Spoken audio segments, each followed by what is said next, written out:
Hello.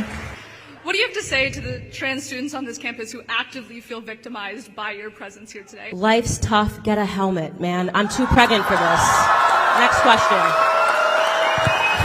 When girls say a guy has big energy, what do y'all mean? I know, like, he gonna get you right. Cause like most niggas that got big, they don't talk about it. They don't talk about it at all. They vibe, do the talk.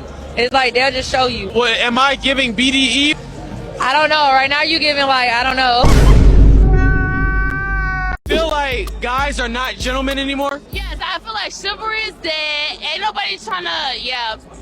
So why do nice guys finish last then? Good point. I feel like it's because they're going after the wrong person. Because me, for real, I love a nice guy. I love someone who's going to treat me nice and going to be nice to me. But, yeah. The one thing that I hate nowadays is like, I can't open a door for a girl without them feeling some type of way. Why? I was raised to do that. So I would prefer to do it. That's what I'm saying. So girls get mad at you when you do that. That's why I stopped doing it. I guess they say they feel like it's like simp energy or whatever. But I'm like, that's just how I was raised. So you were raised in a good household, for real. I'm from the South, so. Where from the South? North Carolina. I grew up in Louisiana, for real. Louisiana, oh, you from the boo. Yeah, we locked in. Yeah, finish your number and then, I did. We got us one. Tonight. What? Who you tonight? Hey, you might find out. He gotta get your number. You get my number in the ass in the sand. Hey. It's cold. Hey, that's my baby girl. Don't talk to her like that. That's your girlfriend? Hey, let me tell you something. Hey, that's wifey, boy. You might have to reevaluate. She over here showing us her shit. Cut him up. Hell yeah. Oh! Oh no! Oh no!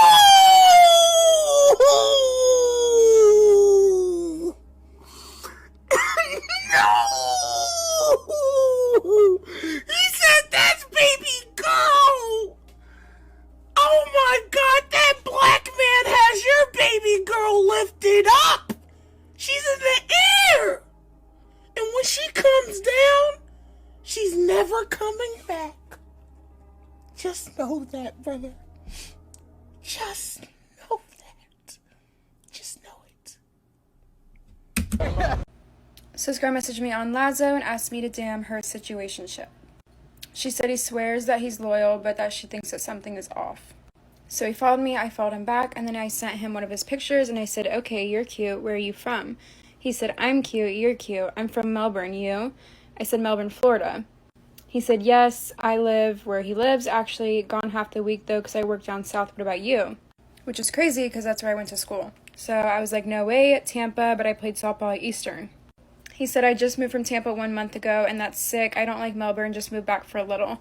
I said, I'm there all the time, I met my best friend there, I liked it because of softball, but I don't know about just living there. He said, yeah, it's boring, but I'm pretty much all over the state, I'd go back to Tampa. And I said, yes, come. How about next time I come to Melbourne, we hang out, and then you can come to Tampa. He said, I'm down, do you have Snap? And then he said, or a phone number. I said, hey, sorry, I've been at this adult bouncy house thing, and forgot to respond. I sent him my Snap, and then said, just making sure you're single, right? Because I'd be ashamed if you're not. He said, I'm incredibly single. And I said, beautiful.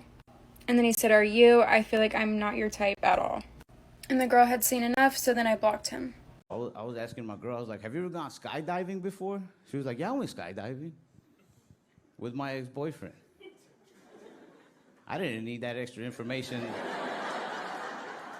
like, at all. And in my mind, all I heard was like, yeah, I went skydiving before. Also, just as a reminder, I used to fuck somebody else.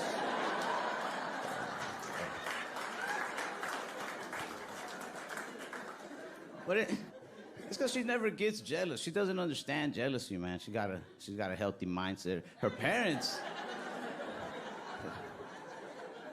have a real healthy relationship. She said growing up, her parents never once argued in front of her and her siblings. They'd go to another room if they had to, but never in front of the kids. And I was raised by my grandparents, and I'm convinced that they would wait till I got home from school.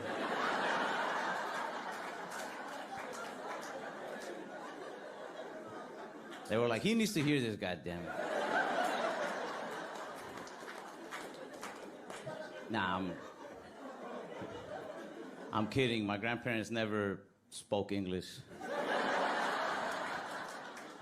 Okay, Kendra, I look a hot mess. I know I was laying in my bed, but I wanted to contact you because I actually met someone from your comments. Oh, that's what's up. Yes. And he flew me to Ireland last week to meet. Wait a minute, you met somebody in the comments and he flew you to Ireland? He lives in Ireland and I live in the United States. I'm in Atlanta. And we met maybe 2 months ago. So we've been FaceTiming and everything every day. And yeah, he flew me to Ireland last week. I just got back Saturday. The most amazing experience ever in my life. And literally, like, we fell in love over this weekend. Like, seriously, like, it was awesome. It was amazing. Was he on the show? He was not on the show. We met in the comments. They met in the comment section, so he never came on the show. Neither one of us ever made it on the show. Okay. So I always tell you, because this has happened before, people have told me they have met people within the comment section. So he bought your plane ticket to Ireland. Yes, ma'am. And you stayed with him in Ireland. Yes, ma'am.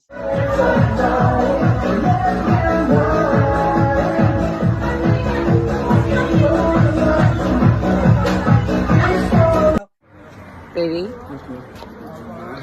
Okay. So let me get this straight. Men used to go to war and send letters written on paper from Vietnam and World War II in France. Letters. Yet he can't reply to a text message. Because he's busy, you know, he just gets so busy and, you know, he's just got stuff going on. From war, they sent a letter on pigeonback. He can't type a message. The bar is so low that I can't even see it. Like, I don't even have to step over it. I just have to glide over it. It's so low. Oh yes, of course, the bar is so low for men, because men don't experience this sort of behaviour. What? Next clip. Men do not know how lucky they are when a girl actually likes them. Like, do you know how many unanswered texts I have in my phone from men who I take literal days, if not weeks, to respond to? Do you know that the fact I'm responding to you the same business day is a privilege? I don't think they do. I don't think they know. Having experiences that we all go through to excuse the, oh yes, the bar for men is so low, it's ridiculous. We all have the same experience. We've all been ghosted. We've all had someone who's crap at communicating. We all deal with it. The only problem is I only hear one group of people complaining about it when it happens to them and blaming an entire gender. I have said time and time again, it's a people thing. People in general are just generally crap. It's not a gender-specific thing. Stop complaining and think it just happens to you because you're a lady. We all have it, just... All right, let's get started. So, my question isn't specifically about anything you really said tonight, although I don't really agree with anything you said. Okay. I'm proudly part of the LGBTQ community. I've always stood up for my community whenever I needed to.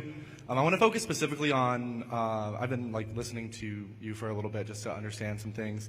A live stream you did about Pride Month in June on Facebook because you were no longer allowed on YouTube.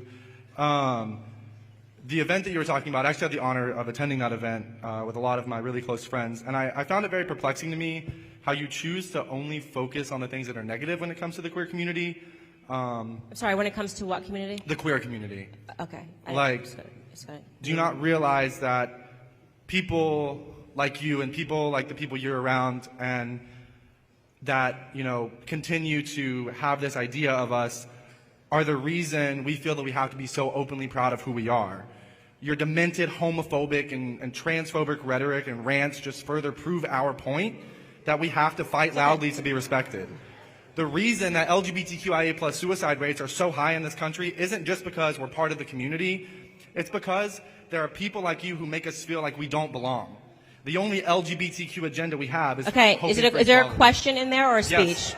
You got to ask a question, buddy. I know you wrote this out in your notes, but ask a question. Let's go. How do you and how do you think other people who, with your beliefs, respond to the fact that your hateful and harmful rhetoric costs the lives of queer children every single day, on average, every 45 seconds. Okay, so this is just going to be a pure boogeyman. You're pretending that someone committed suicide because of Candace Owens. You've got no facts here. You're just going, it's your rhetoric that's causing all of this. When in reality, you want to talk about the tea. I sat down with a man named Walt Heyer who was convinced to chop his penis off after your community told him that there was something wrong with him because he had confusion. Why was he trans? Because he was molested when he was 4 years old by his uncle. Rather than being sat down and spoken to by a psychologist, he was handed hormone pills, and he eventually chopped off his penis. Walt Heyer is now 80 years old. He detransitioned, and he does a lot of work talking about why it is that he runs a charity, okay, an actual charity that is dedicated to sex change regret, of people who have changed their parts and can't go back. And you know what happens? Suicide rates go up after they transition. And Candace Owens wasn't the one that chopped their dicks off.